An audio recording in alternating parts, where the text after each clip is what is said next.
Put a finger down, anxious attachment style edition.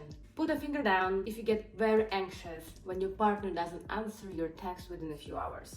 Put a finger down if after the first initial text you have a tendency to send more and more texts to make sure that everything is okay till they actually answer you. Put a finger down if you keep replaying the conversations in your head that you had with your partner, friend, someone close, trying to figure out what it is that you said wrong. Put a finger down if you have a need for your partner to tell you that they need you and that they care for you a lot. Finally, put a finger down if any little distance that a person takes, you take as pulling away and that the relationship is ending. Now, if you put at least 2 fingers down, it might say that you have an anxious attachment style. Hi, my name is Daria. Did I take a little break from the videos? Yes. Did I miss doing that? Absolutely. Where were I? I was combining being extremely stressed with a little traveling. I just couldn't make myself make more videos. And I think it's good. I took a little break, I'm back, I'm refreshed, and I feel like this topic is something that we need to continue on. In the previous video, I talked about generally the attachment styles that the person might have. If you didn't see that video or you would like to remind yourself about different attachment styles, you can go back to my video. There's a little link there or there, I never know, and discover that there are 4 major attachment styles. Now there is the anxious attachment style, the star of this video. There is an avoidant attachment style, there is a secure attachment style, and there is disorganized attachment style. Now, what is attachment style? Attachment style is the way that we understand love and the way we form connections, the way we understand how we are attached to other people and how their behavior influences us.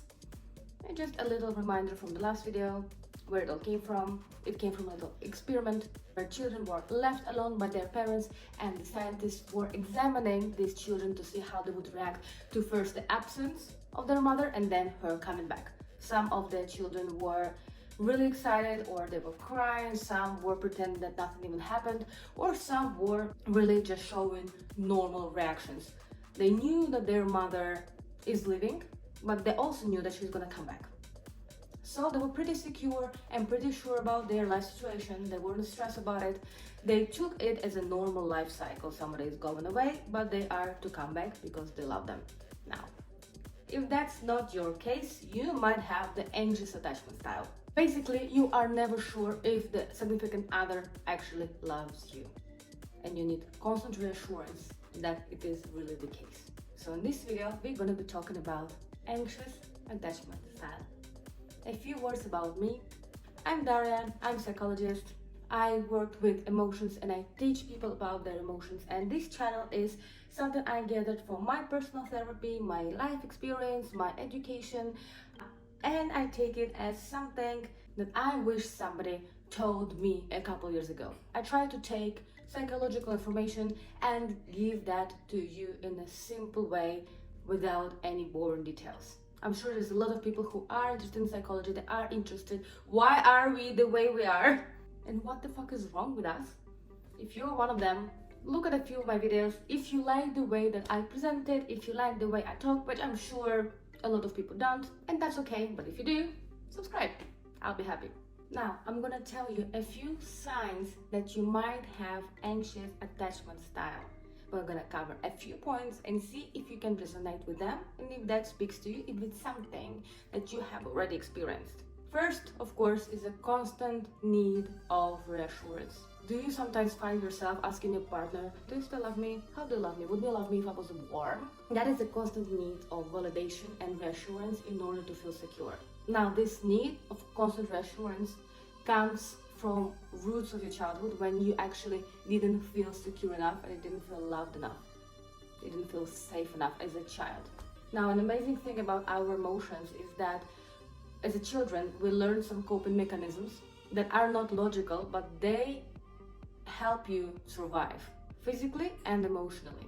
Now, as you grow up and you learn some logical procedures and you learn more about the world, these coping mechanisms go to your subconscious. So logically, you might think that you're being stupid for constantly asking, like, do you love me? Do you still love me? Because logically you can see, yes, this person does this, and this, they probably love me. But subconsciously, this coping mechanism will still show its ugly face because of the trauma response. So you're not being stupid, just don't let your subconscious win. Now, second sign that you might have an anxious attachment style is a fear of abandonment. That's the word I can never pronounce right. This is a very deep sign of having the anxious attachment style, that you fear that you're going to be abandoned. So the moment they start to pull away, the moment they don't answer your text with the emoji back, the moment they don't wish you good morning, they don't send you this good morning text, your first response is, okay, they're gonna leave me, like they're gonna abandon me, this is over. Usually you can really feel the difference in your partner's behavior, the slight change in their mood, change in their attitude, even over the texts. This sensitivity is linked to the unpredictability that you might have experienced in your childhood. When you didn't know what to expect from your parents, if you didn't know if your caregivers loved you, if they're gonna show up for you.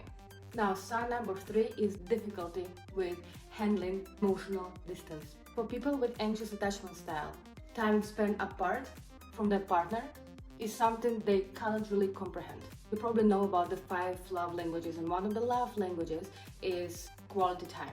Meaning people with anxious attachment style usually have that one. They want to spend as much time with you as possible, but not even going to fancy trips or having this huge experience, even just being close, being under the blanket with you watching Netflix, going to the shop together, going to the gas station to tank your car. All of this, for them, it's very precious.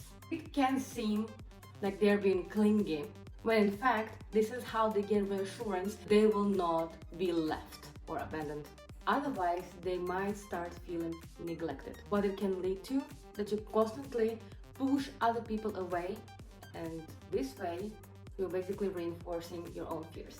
Now take a rough look at yourself and try to think how many of those signs did you find in your behavior. If you did, I also feel very sorry that happened, because this type of behavior comes from very inconsistent childhood.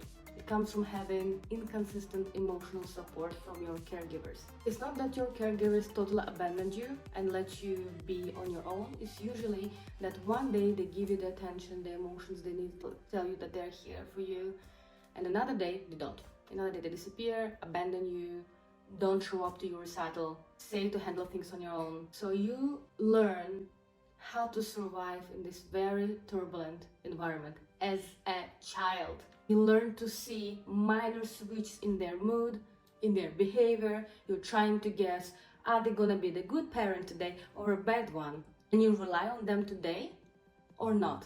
Long story short, that is my case. So me, as other people with anxious attachment style, tend to notice slight differences in tones and behaviors to other people, and they tend to think about it a lot.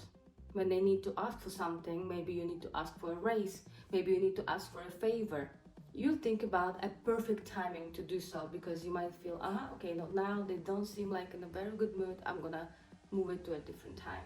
Unpredictable childhood that I talked about leads for your brain to be constantly alert of everything. A lot of times people with anxious attachment style are high overachievers, type A personality, if you will, because they're always alert. They're always very aware of their environments, always very aware who is here, who is where, and they try to control everything, because if you are in control, there is less chances of being hurt, which, as we already know, is not a healthy coping mechanism, but something that you learn as a child, and now it is in your subconscious. And it shows when you least expect it.